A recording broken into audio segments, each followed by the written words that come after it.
ગઈકાલે ભુજ અને જેસલમેરમાં ડ્રોન હુમલા બાદ બનાસકાંઠા જિલ્લાને સંવેદનશીલ જાહેર કરાયો છે અને બોર્ડર વિસ્તારના 24 ગામોને બ્લેકઆઉટ કરાયા છે।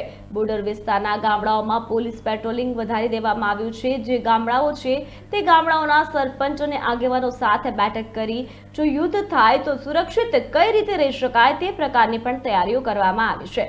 પરંતુ આ બધાની વચ્ચે સરહદી વિસ્તારમાં જે લોકો છે તે ગામોને બ્લેકઆઉટ કરાયા છે। વિસ્તારના લોકોનો જુસ્સો ચરમસીમાએ છે। સહેજ પણ ડર લાગ્યો નથી, ડરનું નામ પણ નથી અને ભારતીય સેના તેમજ તંત્રને મદદ કરવા હંમેશા તત્પર છે।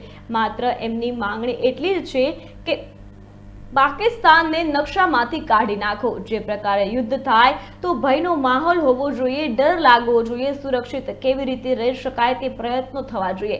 પરંતુ બોર્ડર વિસ્તારના ગામડાના લોકોની ખુદદારી અને ખુમારી તેમજ શૌર્યતા આ યુદ્ધની પરિસ્થિતિમાં દેખાઈ આવી છે। એટલે કે સરહદી વિસ્તારના લોકો પાકિસ્તાનના યુદ્ધથી સહેજ પણ ડરતા નથી અને તેની સામે લડી લેવા તૈયાર છે। ત્યારે આવી જ ખુમારી વિસ્તારના લોકોએ 1971ના યુદ્ધમાં પણ બતાવી હતી અને એ જ ખુમારી આજે પણ બતાવવા તૈયાર છે। હાલની જે પાકિસ્તાન ભારતની યુદ્ધની પરિસ્થિતિની તણાવભરી પરિસ્થિતિ સર્જાઈ છે તેનો સામનો કરવા માટે બનાસકાંઠા જિલ્લા વહીવટીતંત્ર સંપૂર્ણ સજ્જ છે।